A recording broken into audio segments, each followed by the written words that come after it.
ಇದೇ ತಿಂಗಳು 20ನೇ ತಾರೀಕು ನಮ್ಮ ಹುಬ್ಬಳ್ಳಿ ಧಾರವಾಡ ಕಮಿಷನರೇಟ್ ವ್ಯಾಪ್ತಿಯ ಹಳೆ ಹುಬ್ಬಳ್ಳಿ ಪೊಲೀಸ್ ಠಾಣೆಯಲ್ಲಿ ಒಂದು ಪ್ರಕರಣ ದಾಖಲಾಗಿತ್ತು.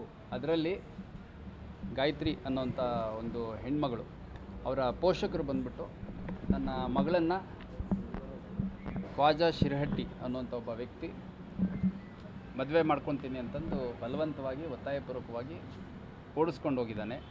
ಮತ್ತು ಅವರು ಮದುವೆ ಆಗಿರೋದ್ರ ಬಗ್ಗೆ ನಮಗೆ ಮಾಹಿತಿ ತಿಳಿದು ಬಂದಿದೆ.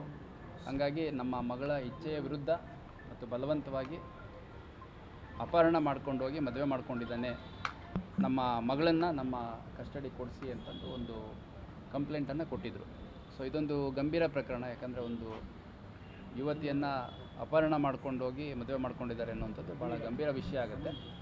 ಅದರ ಹಿನ್ನೆಲೆಯಲ್ಲಿ ಒಂದು ಪ್ರಕರಣವನ್ನು ನಾವು ದಾಖಲು ಮಾಡಿಕೊಂಡು ಆ ಹುಡುಗಿಯನ್ನು ಹುಡುಕುವಂಥದ್ದು ಮತ್ತು ಆರೋಪಿಗಳು ಯಾರಿದ್ದಾರೆ ಅವ್ರನ್ನ ಪತ್ತೆ ಮಾಡುವಂಥ ಒಂದು ಪ್ರಕ್ರಿಯೆ ನಾವು ಚಾಲ್ತಿಯಲ್ಲಿಟ್ಟಿದ್ವಿ. ಈ ಮಧ್ಯ ಇವತ್ತು ವಿದ್ಯಾನಗರ ಪೊಲೀಸ್ ಠಾಣೆಗೆ ಈಕೆ ಗಾಯತ್ರಿ ಜಾಲಿಹಾಳ್ ಏನಿದ್ದಾರೆ, ಇವರು 22 ವರ್ಷ ವಯಸ್ಸಾಗಿದೆ ಅವರಿಗೆ. ಇವರು ತಮ್ಮ ಅಡ್ವೊಕೇಟ್ ಮುಖಾಂತರ ಬಂದು ನಾನು ಸ್ವಇಚ್ಛೆಯಿಂದ ಮದುವೆ ಆಗಿದ್ದೀನಿ ಮತ್ತು ಯಾವುದೇ ಒತ್ತಡ ಇಲ್ಲ, ಮತ್ತು ನಾನು ಜೂನ್ 5ನೇ ತಾರೀಕು ಅಂದರೆ ಸುಮಾರು 4-5 ತಿಂಗಳ ಹಿಂದೆಯೇ ಮದುವೆ ಆಗಿದ್ದೀನಿ. ಮದುವೆ ಆದಮೇಲೆ ನಮ್ಮ ತಾಯಿ ಮನೆಗೂ ಹೋಗಿದ್ದೀನಿ ಮತ್ತು ಇವಾಗ ಸದ್ಯ ನನ್ನ ಗಂಡನ ಮನೇಲಿ ವಾಸ ಮಾಡ್ತಾಯಿದ್ದೀನಿ. ನಮ್ಮ ತಾಯಿ ತಂದೆ ಅವರೆಲ್ಲರಿಗೂ ಈ ವಿಷಯ ಗೊತ್ತಿತ್ತು, ಅವರೆಲ್ಲರದ್ದು ಅನುಮತಿ ತೊಗೊಂಡೇ ಮಾಡ್ಕೊಂಡಿದ್ದೀನಿ ನನ್ನ ಮದುವೆನ. ಈ ಮಧ್ಯ ಈ ಥರ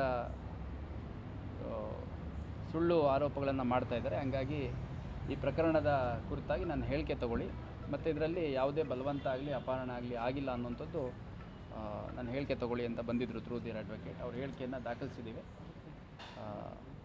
ಮತ್ತು ಈ ಪ್ರಕರಣದ ತನಿಖೆಯನ್ನು ಮುಂದುವರಿಸ್ತೀವಿ. ಗಾಯತ್ರಿ ಅವರು